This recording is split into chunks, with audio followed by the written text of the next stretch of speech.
तेलुगु रियासतों एपी तेलंगाना में मुस्लिम रिजर्वेशन पर 4 फरवरी को सुप्रीम कोर्ट की 5 रुकनी आईनी बेंच पर समाअत एक हफ्ते के लिए मुलतवी हो गई है। वाज़ेह रहे कि मुत्तहिदा आंध्र प्रदेश के साबिक वज़ीर आला आंजहानी वायस राजशेखर रेड्डी ने पसमानदा मुसलमानों को तालीम, रोजगार, मुलाजमत और दीगर शोबों में 5% रिजर्वेशन फराहम किया था, लेकिन रिजर्वेशन 50% से जायद होने पर रिजर्वेशन को 4% किया गया। तब से आज तक दोनों तेलुगु रियासतों में पसमानदा मुस्लिम तबका 4% रिजर्वेशन से इस्तिफादा कर रहा है। इस मामले में एपी तेलंगाना की हुकूमतों ने अपने वकला रखे हैं। मुख्तलिफ तंजीमों और दीगर अफराद भी इस केस में फरीक हैं। तेलंगाना हुकूमत की तरफ से हो, आंध्रा की हुकूमत हो और मेरे तरफ से सीनियर एडवोकेट और साबिका यूनियन मिनिस्टर सलमान खुर्शीद साहब भी आज पूरे मौजूद थे और राजू धवन साहब ने बहस स्टार्ट करके अपील की कि हम तमाम मुत्तफिक एडवोकेट्स का ये कहना है क्योंकि बीइंग ए सीनियर एडवोकेट मैं सबसे कह रहा हूँ कि हमें एक हफ्ते का टाइम दीजिए ताकि स्टडी करना है। तो 5 जजेस ने कहा कि भाई मैं एक हफ्ते का टाइम देंगे और मुसलसल कंटिन्यू सुनेंगे हम, इसके लिए अब भी रेडी हो जाइए, प्रिपेयर हो जाइए। उसके बाद हमारे वकला के साथ मीटिंग हुई है, बहुत सारा मीटिंग्स हो रहे हैं, मटेरियल हो रहा है कि हम 15 साल में मुसलमानों की गुर्बत के लिए एजुकेशन में अब कितने लोग बेनिफिट हुए, सरकारी नौकरियों में कितने बेनिफिट हुए, पॉलिटिकल लेवल पे कितने लोग बेनिफिट हुए, काउंसलर्स कितने बने, सरपंचस कितने बने और मंडल प्रेसिडेंट कितने बने, ये तमाम डाटा पूछ रहे हैं। इंशाल्लाह आज हैदराबाद लौटकर हम पूरा डाटा तमाम वकलाओं को, तेलंगाना के वकील के राजू धवन साहब भी पूछ रहे हैं हमारे से कि भाई हम मुत्तफिक सबका राय एक ही है, ये रिजर्वेशन कंटिन्यू होना है। तो आपके सलमान भाई हम सब कह रहे हैं कि हम पूरे वकला मिल के लड़ रहे हैं, कोई इसमें डिस्प्यूट नहीं है।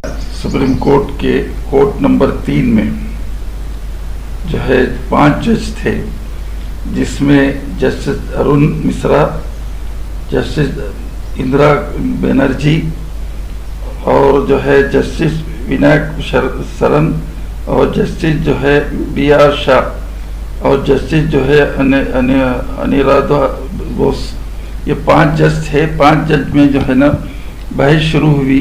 तो सबसे पहले क्योंकि हमारा नंबर था जमीयत उलमा हिंद का, वकील साहब थे जो राजू धवन साहब थे, उन्होंने उठ के ये कहा कि मैं तो रेडी हूँ, लेकिन आप जो इतनी जल्दी रख दिए हैं, फिर और भी जो लोग हैं उनसे पूछ लीजिए। तो जज साहब ने कहा कि ठीक है, एक हफ्ता हम देंगे टाइम आपको। सहूलत है वो तमाम मवाद जमा करेंगे और उसमें बहस करेंगे। ये चीज़ जो है ना हमारे लिए फ़ायदेमंद होंगी। दुआ करें मुसलमान कि जो है किसी तरह ये फैसला हमारे हक़ में हो जाए, क्योंकि तेलंगाना के भी जो है ना वकील को खड़ा करें ये लोग, और जो है ना आंध्रा में भी वकला को खड़ा करे हैं, दोनों गवर्नमेंट वकला को खड़ा करी है, और भी लोग हैं जो खड़े किए हैं, जो ना बहुत से लोग हैं। तो हमें उम्मीद है कि तमाम वकला एक साथ मिलकर लड़ेंगे। कांग्रेस लीडर मोहम्मद अली खान ने राज्यसभा में हज कोटा का मामला उठाया। उन्होंने प्राइवेट हज ऑपरेटर्स पर मुकर्ररा कीमत से ज्यादा रकम वसूल करने का इल्जाम लगाया।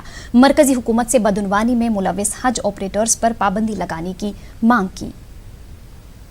जिन हाजियों को कम से कम खर्च के ऊपर मरकजी सरकार और अखिलती बहबूद की वजारत हज कराने की जिम्मेदारी लेती है, लेकिन मुझे अफसोस के साथ कहना पड़ता है हज ऑपरेटर इस कोटे का गलत इस्तेमाल कर उनसे ज्यादा पैसे वसूल किए जाते हैं। खुसूसन मेरी चेयरमैन साहब आपसे तवज्जो है कि हज के कोठा जो प्राइवेट ऑपरेटर को दिया जाता है, वो कोठे का इतना गलत इस्तेमाल होता है कि उनके रियासती को छोड़ के वो अपने हज कोठे को ज्यादा पैसे लेके दूसरे रियासतों से वो हज कोठे को रवाना करते हैं। मैं खुसूसन आपकी तवज्जो से मरकजी सरकार से, वजीर अखिलत से ये अपील करूंगा कि जो मुकर्ररा कीमत लगाई गई है, मुकर्ररा हज के लिए जो फ्लाइट के जो चार्जेस लगाए गए हैं, जो रहने के इंतजाम के लिए लगाए गए हैं, उसी चार्जेस के ऊपर प्राइवेट ऑपरेटर हाजियों को रवाना नहीं कर रहे हैं, बल्कि उससे ज्यादा पैसा वसूल करते हैं। इस पे पाबंदी लगाई जाए और या तो उन हज ऑपरेटरों का, प्राइवेट ऑपरेटरों को, इस हिंदुस्तान के अंदर जितों को भी आपने मरकजी सरकार या अखिलती बहबूद की वजारत ने उनको परमिट दिया है, उस परमिट को कैंसिल करना चाहिए। CAA, NRC और NPR के सबब मुल्क के शहरियों की शहरत खतरे में पड़ गई है। ये कहना है न्यू डेमोक्रेसी के रियासती सेक्रेटरी रंगा राव का। निजामाबाद प्रेस क्लब में CAA, NRC और NPR पर जिली सतह का इजलास मुनक्किद हुआ, जिसमें रंगा राव ने मेहमान खुसूसी की हैसियत से शिरकत की। अपने खिताब के दौरान उन्होंने कहा कि ये मसला सिर्फ मुसलमानों का नहीं है बल्कि मुल्क के तमाम गरीब अवाम का है। उन्होंने ये भी कहा कि NPR, NRC और CAA के सबब दलितों, खाना बदोशों को मुश्किलात का सामना करना पड़ेगा। रंगा राव ने जमहूरियत के तहफ़्फ़ुज़ के लिए सेक्युलर ताकतों को आगे आने का मशवरा दिया।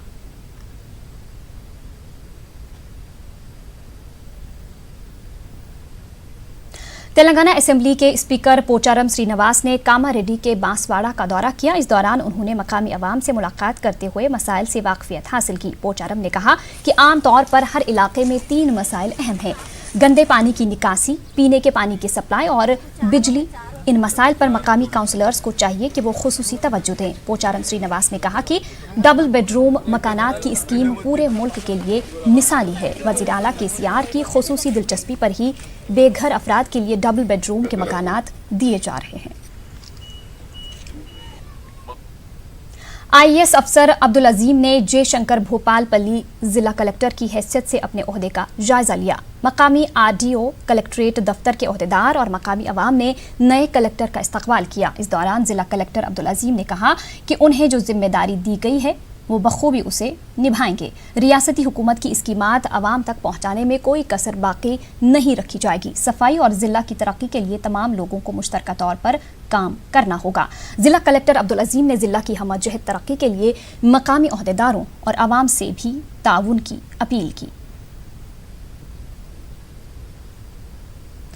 सफा बैतुलमाल इंडिया की जानिब से हैदराबाद के गवर्नमेंट निजामिया तिब्बी शफाखाना में साफ शफा पानी के ठंडे पानी के RO प्लांट लगाया गया। तंजीम के सदर मौलाना गयासुद्दीन रिशादी ने वाटर प्लांट का इफ्तिताह किया। वाटर प्लांट के मिनट्स की जिम्मेदारी भी सफा बैतुलमाल करेगा। इस मौके पर निजामिया यूनानी तिब्बी कॉलेज के superintendent principal doctor Ehsan Farooqui, Mustafa Hasan Askari, helping hand foundation के अलावा दीगर मौजूद थे।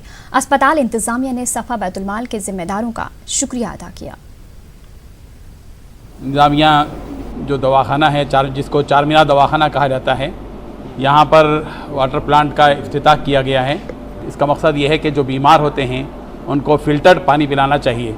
पहले से यहाँ चूँकि प्लांट था लेकिन इसका मेंटेनेंस नहीं था, तो सफा बैतुलमाल ने इसको रिनोवेट किया और फिर इसका पूरा मेंटेनेंस इंशाल्लाह सफा बैतुलमाल देखेगा और इसके लिए मुस्तकिल आदमी रखे जाएंगे और सुबह से शाम तक पानी बीमारों को पानी पिलाने का निज़ाम रहेगा।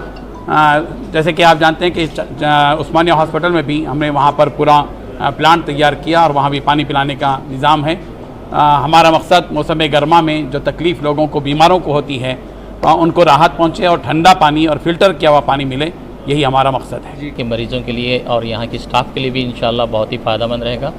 एक्चुअली सबसे इम्पॉर्टेंट चीज़ यहाँ पर जो पानी की जो सप्लाई है उसको यहाँ पर कनेक्शन दिया गया है और 2000 लीटर पानी डेली यहाँ पर साफ़ किया जाएगा और मरीज़ों को मुहैया किया जाएगा। ये बहुत ही अहम ज़रूरत है कि मतलब कि मरीज़ों को साफ़ सुथरा खाना मुहैया किया जाए और साफ़ सुथरा पानी भी मुहैया किया जाए। मैं सफ़ा बैतुलमाल के जितने भी शुरका यहाँ पर मौजूद हैं, मैं उनका बेहद शुक्रिया अदा करता हूँ। डिपार्टमेंट ऑफ आयुष की तरफ से, निज़ामिया जनरल हॉस्पिटल की तरफ से और गवर्नमेंट निज़ामिया तिब्बी कॉलेज की तरफ से। इंशाल्लाह मैं इस बात का इआदा करना चाहता हूँ कि मतलब कि निज़ामिया जनरल हॉस्पिटल में हर काम जो कि मरीज़ों के लिए फ़ायदेमंद रहेगा, इंशाल्लाह हम पूरी की पूरी कोशिश करेंगे और उसको मुहैया करने की कोशिश करेंगे। हैदराबाद के इलाका LB नगर के एक प्राइवेट अस्पताल के मैनेजिंग डायरेक्टर ने खुदकुशी कर ली। उनकी लाश अस्पताल के अहाते में लटकती हुई पाई गई। डॉक्टर अजय ने 4 अफराद बशमूल अराजी के मालिक की हरासानी से तंग आकर मुबैना तौर पर खुदकुशी कर ली। पुलिस ने कहा कि अजय ने एक सुसाइड नोट छोड़ा जिसमें उन्होंने 4 अफराद के नाम लिखे और इस इंतहाई कदम के लिए उन चारों को जिम्मेदार करार दिया। खानदानी झगड़ों के बाद एक शख्स ने अपनी बीवी पर गोली चला दी। ताहम दरमियान में बीच बचाव के लिए आने वाला बीवी का मामू शदीद जख्मी हो गया। ये वाक़या तेलंगाना के जिला जगतियाल के सिराजपली इलाके में पेश आया। मेडीपली मंडल के गोविंद राम देहात के P श्रीनिवास अक्सर अपनी बीवी से खानदानी मसाइल पर झगड़ा करता था। झगड़ों से तंग आकर श्रीनिवास की बीवी अपने मामू के घर चली गई थी। बरहम शौहर ने अपनी बीवी पर गोली चला दी। इस दौरान बीच बचाव करने वाले मामू राजी रेड्डी के जिस्म में 2 गोलियां चल गईं। शदीद जख्मी हालत में राजी रेड्डी को सरकारी दवाखाना मुंतकिल किया गया है। डीएसपी वेंकट रमन्ना ने केस दर्ज करते हुए तहकीकात का आगाज किया।